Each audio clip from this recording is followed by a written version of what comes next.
twamuhita inda ya nzovu koko bura warayiteye neza ko iri kubivuga arakwikomereza burya nzovu twe byacu bitita ariko reka mbabyize ukuri Delphine dusigaye turi mu rukundo aka gacupa ni ukanguriye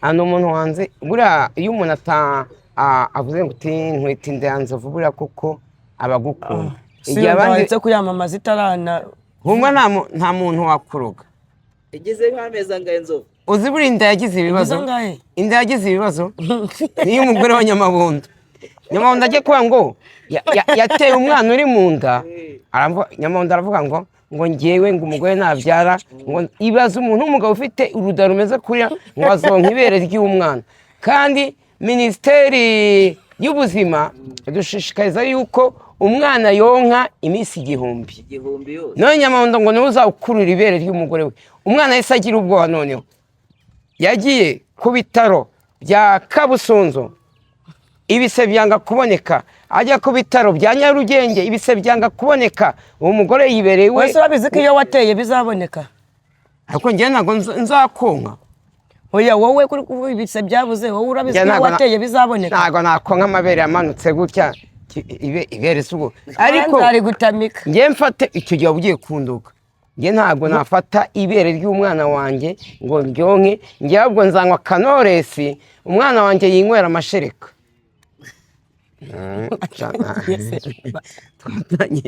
yumva ariko njye nzavugisha ukuri mw'abagabo mwe mwonka amabere y'abagore n'abana banyu aho kugira ngo umwana yonke ibere umugabo akaba ari we uri gutomera nawe uri umuntu wo guseka abagabo sindi umugabo se njye ni nkawe najya nicecekera pe ubwo nawe uri umuntu wifata ugaseka umugabo nzanenwe kandi nzovu ubusanzwe ari umubomozi wa dani abomora se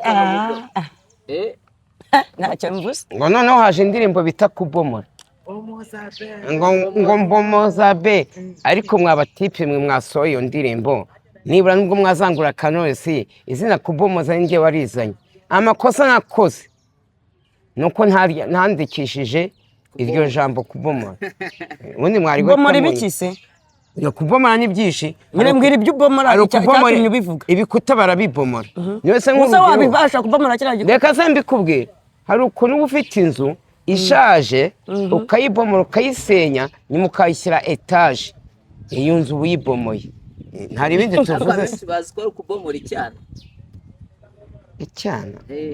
n'insina se umwana uzawubomora koko iki ariko uzi ijambo gucemba icyo rivuga gucemba ariko abanyamakuru nawe usigaye uzi gucemba njya mbyumva imihanda gucemba ntabwo ukubita twari tuyi Gisenyi ariko uwo muntu ntabwo ndi bumuvuge izina no yiteretera umuntu niyo operasiyo yari ikomeye cyane Gisenyi mu masegonda nk'abiri bahise bamumutwara uwo muntu se wamuvuze ntabwo namuvuga cyangwa ntabwo azi gutereta simbizi ngo ntiyarebaga neza ntawamenya ariko buriya nanone tugaye uriya muntu watwaye umugore w'umuzungu kereka nimba umuzungu kwani n'injoro uwo mukobwa ntabwo yarebye ko umusore ari umuzungu kuri ubu buriya kuko nanjye ndi umuzungu abakobwa bose baba ari abanjye ubundi se ko ungana utyo ukabona se utyo ko bose wabigabiye ugira abagore bangahe ku buryo wifuza kuba umuzungu kugira ngo abakobwa baba bawe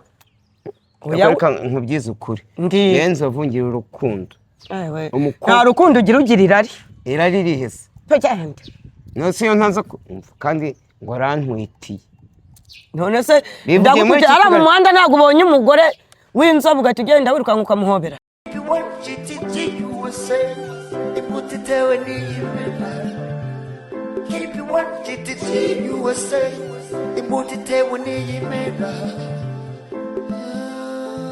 muhereze nzongere ngubonane n'umukobwa n'umwe kandi ubona wamunzana agifite ariya bavuga ngo ute umwana iyo avutse aba afite iki uruhu uzi ko nanjye n'umwana wanjye iyo mbyaye agifite ruriya ruhu arya babyita ngo iki wa mwana ukimara kuvuka nanjye nubwo yaba ari umwana wanjye sinjya amufata oya nzovu twikuyemera ntabwo umugore wajya abyara yabyaraga warahukanye ubu niwe ugiye kumubyarira biro ofisi nanjye nzahita mumuzanira. Niyo mugore wanjye nigeze kumuzinga nanjye. Turamuzinze gute? Bavuga yuko umugore iyo ari kubise utaryama. Njyebwe yajyaga kubyara ninywera Knowless nasize nkahita ndyama. None nkamuzinga. Ubundi bavuga ko umugore iyo ari kubise uraruzenguruka umujyi wa Kigali. Ukazenguruka paka bakubwira ngo arabyaye ukabona kujya kuryama. Ibyo ni ukubeshya. Ntabwo ari ukubeshya. Ibyo ni ukubeshya ariko. Baruzenguruka umujyi wa Kigali se ko nabyaye asinziriye. Ubyara ndasimbe. Kise yarasinziriye. Yarasinziriye. Ariko umugabo ntawe nta kigenda. Ugiye kubyara umugabo gasinzira. Aho kugira ngo ahangayike awita umugore agiye kubyara. Abagabo se nkawe. Ibyo byaba bahangayikishije. Nzova gisinzirira. Arakibashije se. Gitanda. Ntabwo yabasha kucyurira. Ikirekire. Konzi ko nta gitanda ugira matoro iri hasi. Ubwo ariko naho kugeraho birakugora. Matora? Se matora ifite ntibireshya gutya. Bireshya nka gutya. Se matora nk'ingi sinayiryamaho. Ariko kuyurira birakugora. Ariko hari ibintu kera bitaga urutara mu bantu bavutse kera bashingaga ibiti kimwe, bibiri, bitatu, bine. Ngiyo najyaga ku rutara kera nashakaga urwego kugira ngo ndyame. Wararushye. Yo mpamvu ngusiga mu nzu kwimanurira ibasinga ukarabe bikakunanira. Nguki? Nararushye. Nzova muteretana bwa mbere tubwira ukuntu byagenze. Inde? Njye n'uyu. Njye ntabwo twigeze duteretana twahuye ari ibiceri.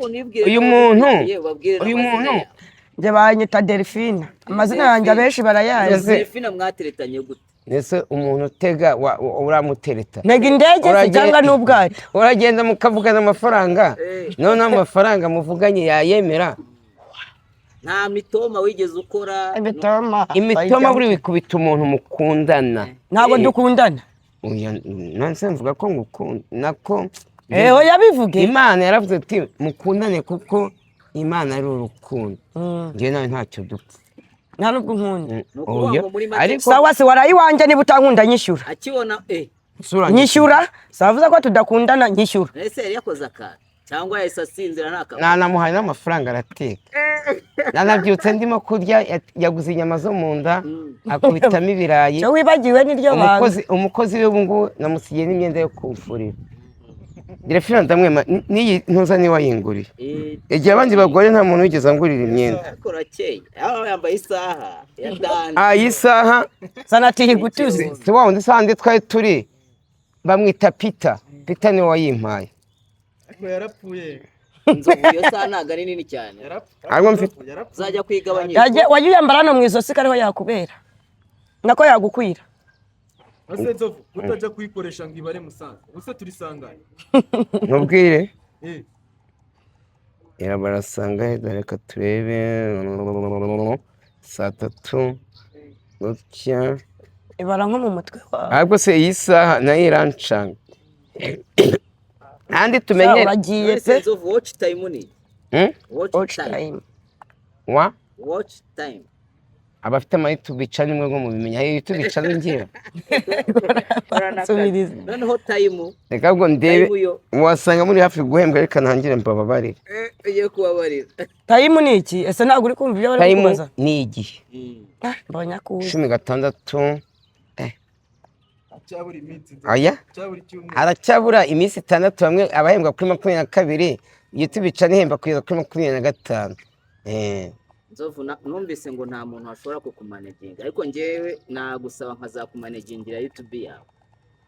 YouTube channel yanjye iyo nari mfite yaburaga amasaha yamaze kujya ku masaha 2200 magana ngahe. Bose ni bayikwije. Ntabwo icyambere impamvu bari kwinyiba ntiwize. WhatsApp ibaruye ko mutipu yifite. Ibindi bavuga ni biki? Hari WhatsApp, email nayo iri kuri uwo mutipu.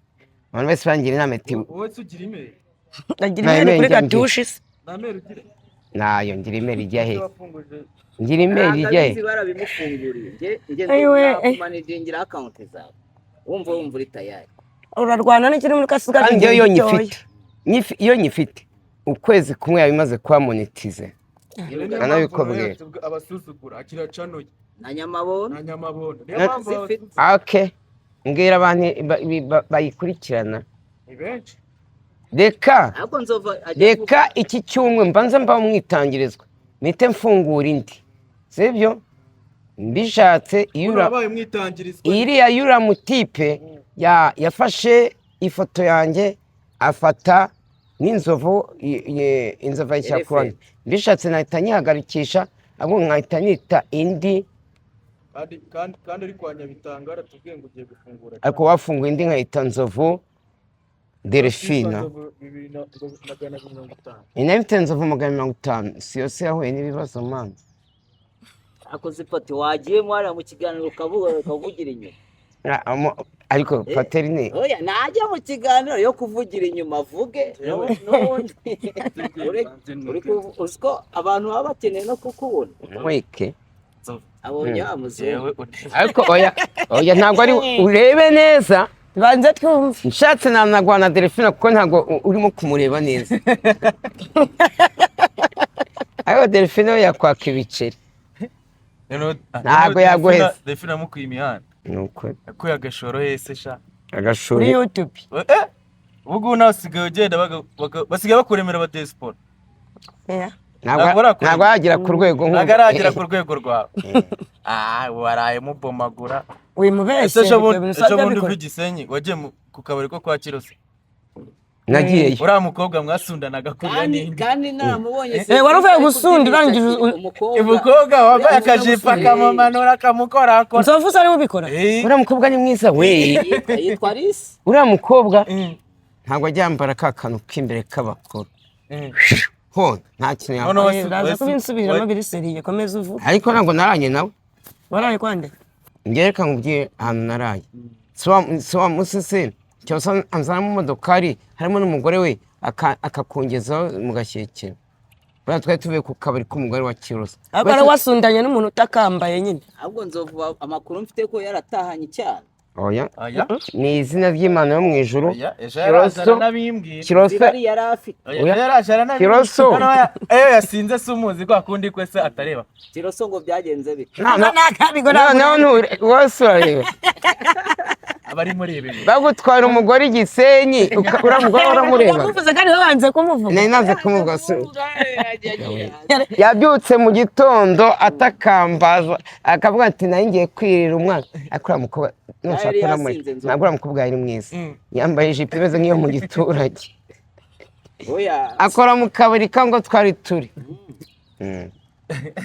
ngo Kiroso byagenze bite kuko uriya mugabo wagutwaye uriya mugore ko nzi ko afite ariko wese muvuze amazina ariko nawe arya nabi ariko nzovu wabona njye narabyihoreye kwa ko nabonaga yambaye ibigutiya nuko mwe mwese munserereza ngo naraje ndamukabakaba ndamubura wabitubwiye ntabwo yarebaga ariko ngiye buriya Delphine wagira ngo warandose baduhaye icyumba kimwe ndarana na Yaka ndarana n'inyogo ye ndarana Kazungu wa mushoferi wa Nuza wa mushoferi yabuze aho arara Kirose agiye gukodesha ahandi hantu noneho twari kuri turi abantu batatu Yakamwana inyogo ye nanjye batatu twagiye tubona umushoferi atuguye hejuru turemera igitanda kimwe twarabyiganye ariko inyogo mubyo mujya kurya impungure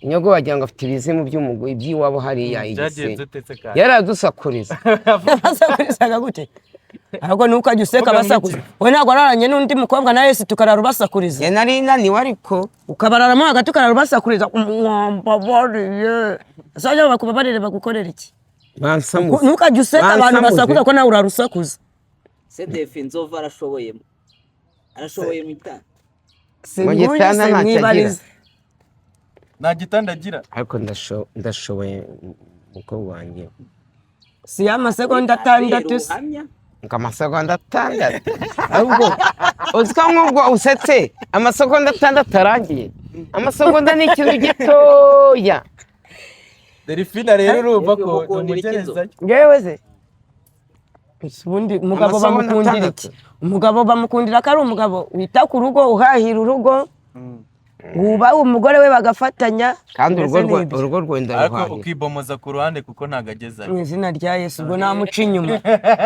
nabasetsaga arashoboye nagira ngo mbumve ariko waba udashoboye umugore akaba akuguriye Knowless abo baguhe Yuko ninde akuguriye se? ntukangure n'ukuri kw'Imana. Gazavo, nsigaye noneho wambaye n'agapira keza uyu mupira ese komera ukutoga ubu wambaye umupira asigaye yoga ndoga man ujye kwa ngo ndimo kunuka oya ariko mu gitondo wabyanze Byanze uheruka koga koga. ejo mu gitondo ariko ngiye ngo noga buri munsi mbaye igikeri sinakujyanye muri dushe nkakoza nk'akabebe ndi Nyagaruzi ko ariyo yoga buri munsi nimba nakarabye ejo uyu munsi ngomba gusiba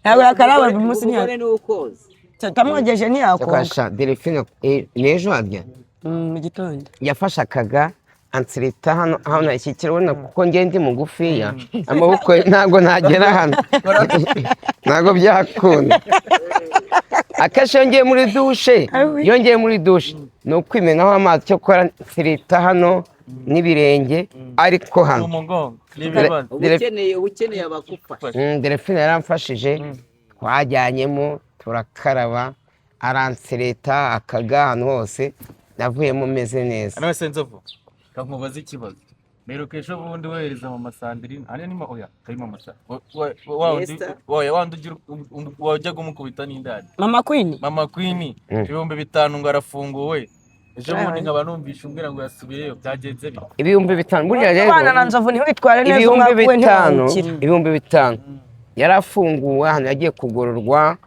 Imageragere ntabwo bagorora barafunga naho bakugorora abantu bagorora ni igitagate oya ntari barakugorora mana nose ntuba ugiye kugira bakakwigisha nose buriya bamugoroye iki ndababwira ukuntu byagenze shaka bagorora iki none se nimba umuntu baramujyanye Imageragere akakubita amezi 3 ashaka gukubita Nzovu nkamuhisha akantera ivide hano ivide aha nahishe Nzovu yashaka gukubita Nzovu ndamuhisha ararwana amenagura ibirahure ibiki byose yarihishe mu cyumba njya kurwana iyo ntambara afungwa amezi 3 ava Imageragere kuwa 5 iryo joro akubita none umuntu ivide kuwa 6 bamusubiza mu rukiko ubwo bamushiketse nka birabyihebe afite umuzimu si wewe wamumuhaye se ntabwo ari ngiye shanje abantu mubanye cyane mbona basara afite se wabo ubatera akabateza Nzovu bashakanye nawe